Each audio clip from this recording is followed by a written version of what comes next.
So welcome to today's video, which is going to be a sort of a night routine with my geckos. This is a nozzle. This is more of a night routine when I have to feed my leopard geckos, because obviously they're not fed every single night.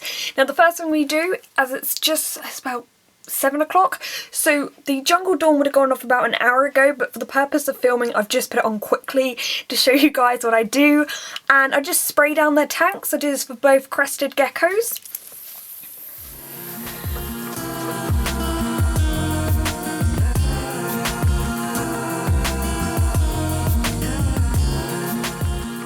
So I have like a giant pressure sprayer for that, and the water I use, because some people ask me, I think I've mentioned it before, I actually have now switched to bottled water. I find it actually stays on the, oh goodness, oh the nozzle fell over.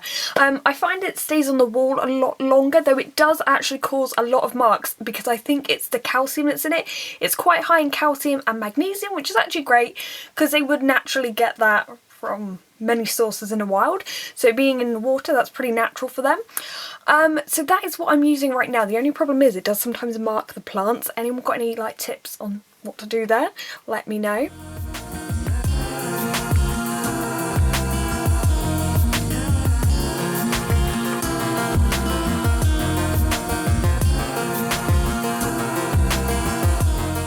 Now I need to feed the leopard geckos, and this set of drawers here I got back in summer. I was actually going to do a video on them because they're all the reptile stuff organised. You can tell it's reptile stuff because look, calcium powder, typical. The top drawer is actually the leopard gecko's drawer. So whenever I feed them, I obviously write it down. So it's my pen and notebook, and then we've got some Earth Pro A, Earth Pro CA, Rapashi Grub Pie, did a review on that. Some other stuff. This is just a lot of supplements. I don't use them all, like these two pots probably need to be chucked out. But this is how I organise it all, and I think I'm going to give them crickets today. I don't know if he's actually going to be interested in these. Let's see. Diego! Also, I think he's going to be shedding soon, so that can something to... Oh, he's had a look. He's had a quick look.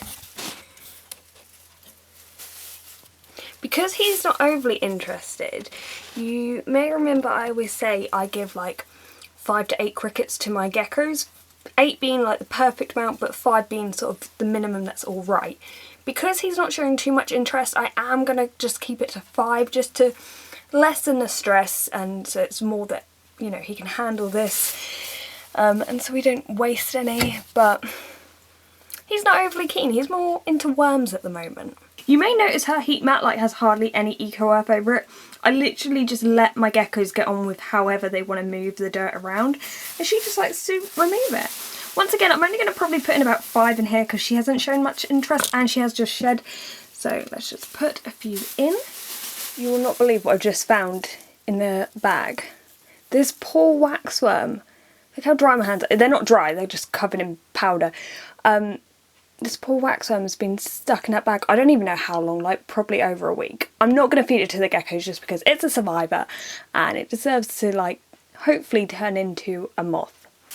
Ziggy loves her food, and if you follow me on Instagram you've probably seen like videos of her at feeding time. She gets pretty crazy. Sorry, just trying to get a cricket here, let's see.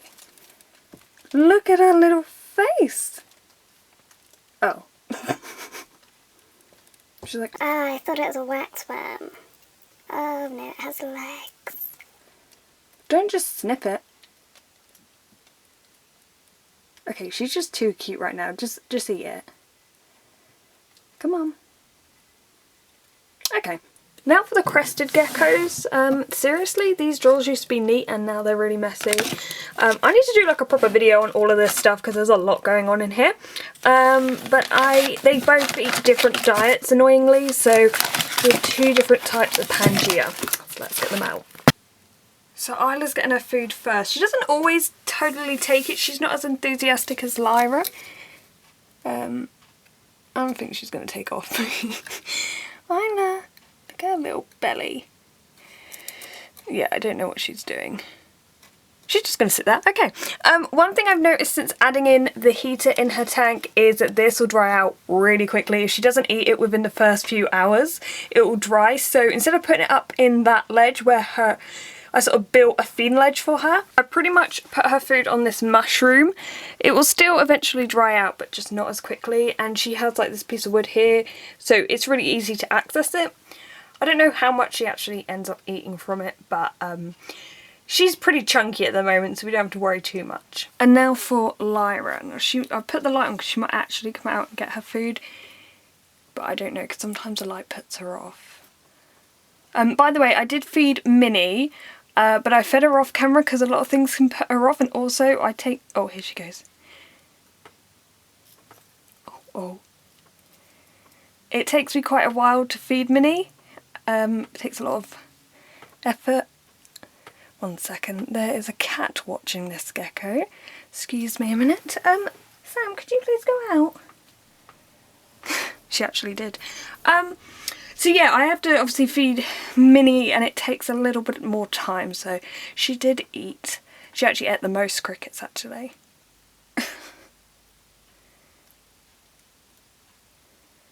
Oh my goodness. All over your mouth. So while she finished that off, I hope you've enjoyed today's video. I thought it would be a bit different to show you what an evening with 6 geckos is like. And this is probably the busiest it gets because obviously they don't get fed every single day. But this is a night when there's lots to do. So thanks for watching guys, and goodbye.